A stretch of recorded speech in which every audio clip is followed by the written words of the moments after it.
Economics and social development. Economics is a social science that studies production, distribution, and consumption of goods and services. Economics can be divided into two main branches. Microeconomics. It deals with the behavior of individual economic agents in the markets for different goods and services and help determine how the prices of goods and services are influenced through the interaction of individuals. Microeconomics talks about the behavior of individual economic agents in the markets for different goods and services. Microeconomics also help to determine how the prices of goods and services are influenced by the interaction of individuals. Microeconomics deals with the product's demand and supply. The law of demand. Demand of any product will be inversely related to the price, provided other factors like income, taste, price of other commodities remain unchanged. Law of supply. If the supply of a product is positively related to the price of the product, then the supply increases, provided factors like technology, input price, taxes remain the same. The principle of diminishing marginal utility. Utility derived from any product keeps on decreasing with the consumption of successive units of the product. Market equilibrium happens at a particular point when there is a complete match between the demand of a product and supply of a product. At prices below the equilibrium price, there is excess demand for the product, and this enables the seller to charge higher prices to meet the excess demand. Thus, there is an automatic shift towards the equilibrium. On the other hand, macroeconomics is concerned with the aggregate economic variables of an economy and takes into account various interlinkages that exist between aggregate demand and aggregate supply. When aggregate demand equals aggregate supply, a short run macroeconomic equilibrium is attained. This short run macroeconomic equilibrium is a place where the total supply by producers is exactly purchased by the consumers in the economy. The factors of production are the total resources available at a nation's disposal for the economic needs. They have an associated cost remuneration attached with them.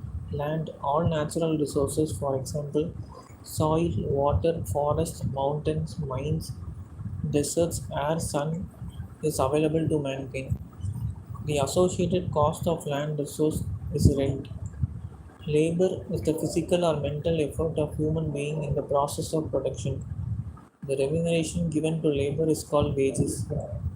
Capital. Capital is the machines, tools, buildings, roads, bridges, raw materials, trucks, factories. The remuneration of capital is interest. Entrepreneurs take risk of hiring other three factors of production, bringing them together, organizing and coordinating them to earn profit. Thus, the remuneration for entrepreneurs is profit. The national income accounting refers to the total income generated by the residents of a country in a year. It measures the monetary value of total output of goods and services produced in one year.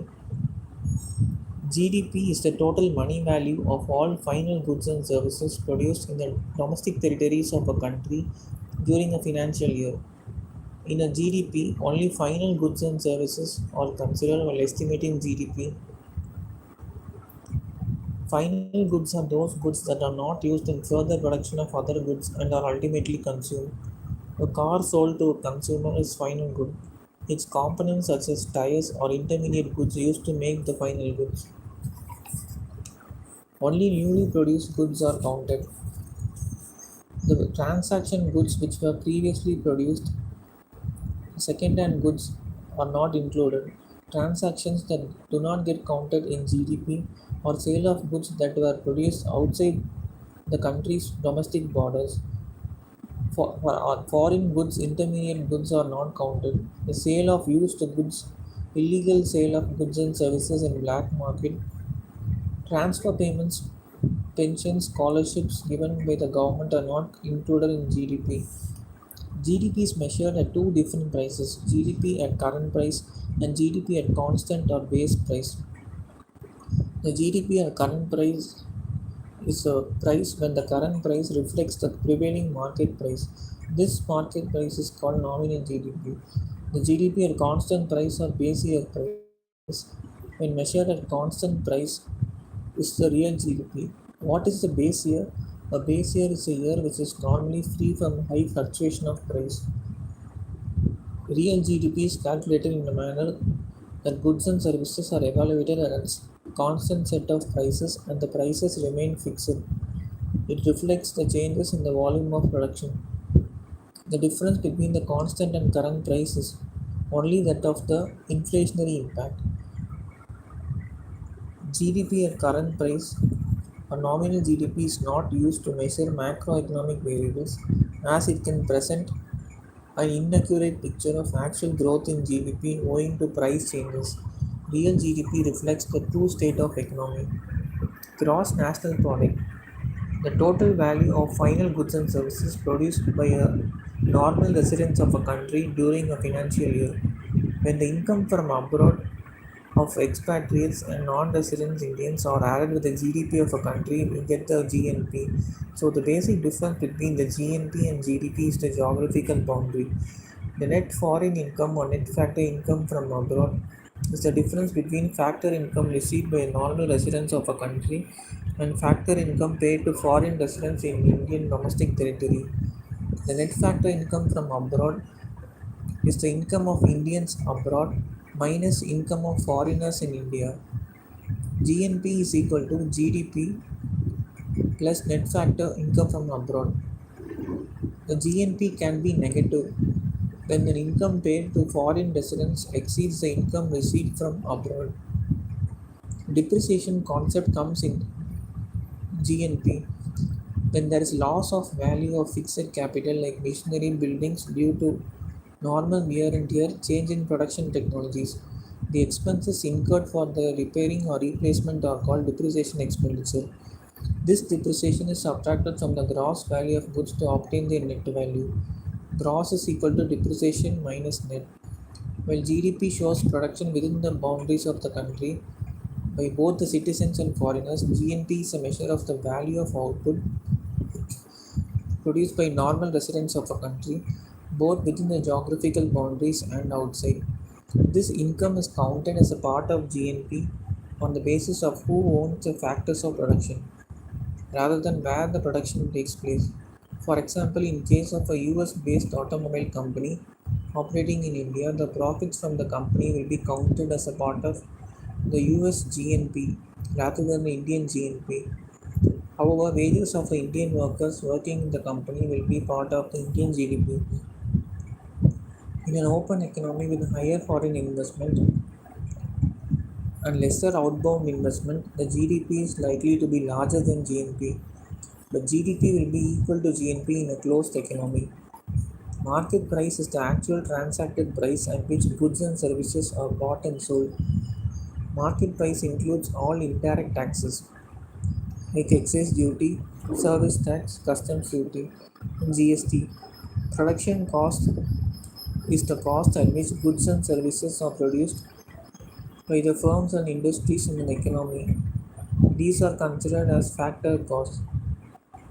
Factor cost includes cost of all factors of production such as land, labor, capital, raw materials. Production cost includes government grants and subsidies but excludes indirect taxes. The relationship between market price and factor cost can be established as GDP at factor cost is equal to GDP at market price minus indirect taxes plus subsidies. GNP at factor cost is equal to GNP at market price minus indirect taxes plus subsidies.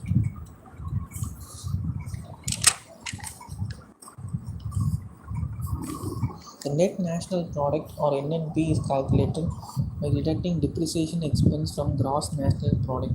NNP is equal to GNP minus depreciation. Similarly, net domestic product is calculated by deducting depreciation expense from gross domestic product. Problems in estimating national income into lack of reliable data, making the task of estimation of national income very difficult. And there is a problem of data fabrication, creating unreliable data, existence of parallel economy or shadow or underground economy. These transactions of parallel economy or black money generated to illegal activities is not counted in GDP. There are several sectors which are not monetized or not measurable in terms of money, and not many goods and services are sold at market price or at marketplace. When computing GDP, value of such goods and services has to be estimated. A large chunk of output in agriculture is retained by small farmers for their self-consumption. Moreover, environmental costs incurred in the production of goods are not included in GDP estimates. Carbon dioxide emissions, for example, from automobiles pollute the environment, impacting use of fossil fuels. This is not reflected in the calculation of national income. Then, how do we calculate national income? There are three methods of estimating national income: the income method, the production or value added method, and the expenditure method.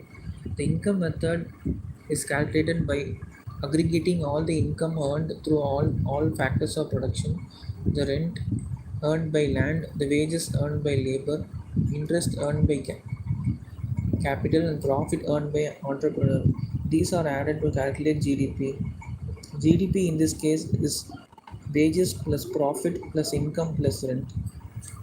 The production value added method is the aggregate annual value of goods and services produced to measure the GDP. This estimates the value added or net contribution made by all the firms in a year.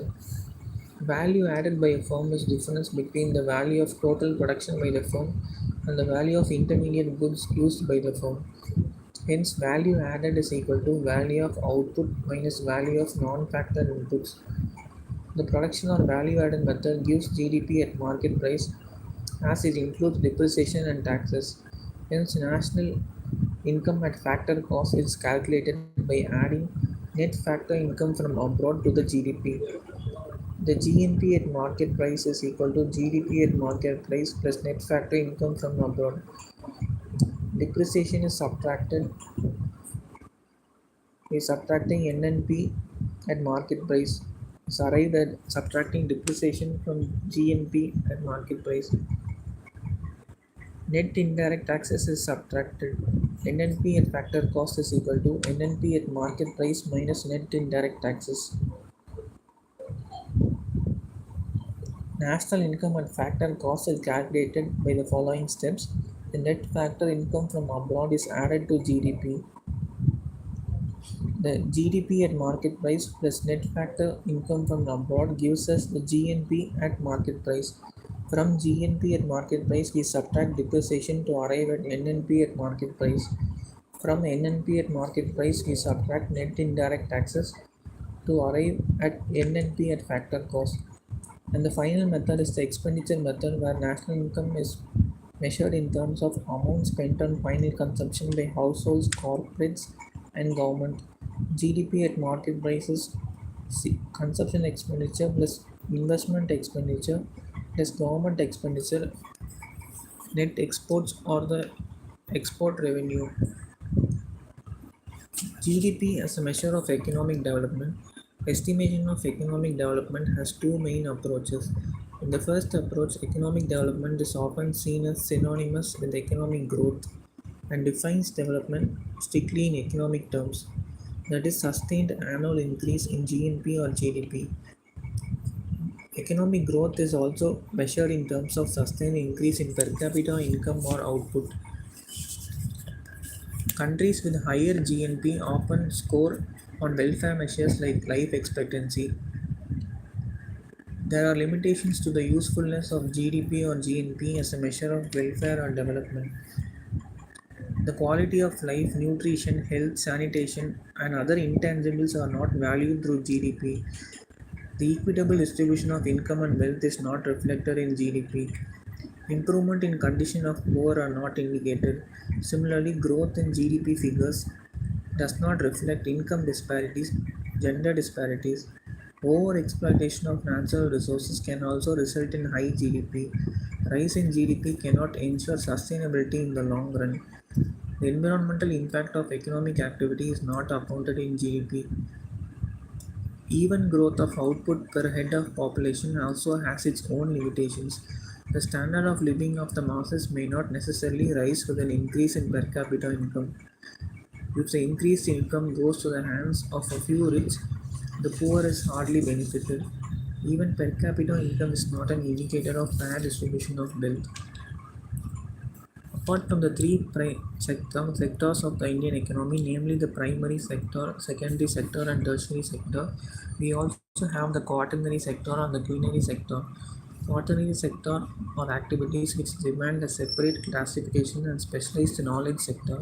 For example, schools, colleges, universities, office personnel, hospitals, professionals, accounting, brokerage firms, and culinary activities or services focused on creation and interpretation of existing ideas and new ideas.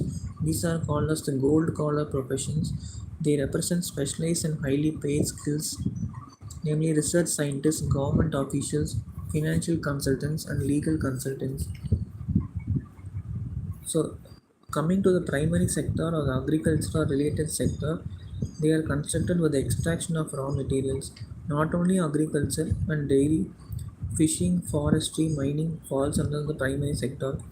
Primary sector activities are undertaken by directly using natural resources. Primary sector still continues to be the largest employer in the Indian economy. When you produce a good by exploiting the natural resources, it is an activity of primary sector because it forms the base for all other products that we subsequently make. Secondary sector or industrial sector are activities in which natural products are changed into other forms through ways of manufacturing we associate with industrial activity. This could be in a factory, workshop, or at home. Tertiary sector or service sector help in the development of primary and secondary sectors by bringing the products to the market. Tertiary sector activities by themselves do not produce goods, but they are an aid or support to the production process. Transport, storage, communication, banking, trade, and other tertiary sector activities contribute to the most of the GDP. Division of sectors on the basis of organized or unorganized based on labor law application. Workers in organized sectors enjoy certain security of employment and security benefits. They also get other benefits from the employees like paid leave, payment during holidays, provident fund, gratuity. Unorganized sectors characterized by small and scattered units are outside the control of the government. The jobs here are low paid and often not regular. There is no provision for paid leave, holidays, leave due to sickness. Employment is not secure.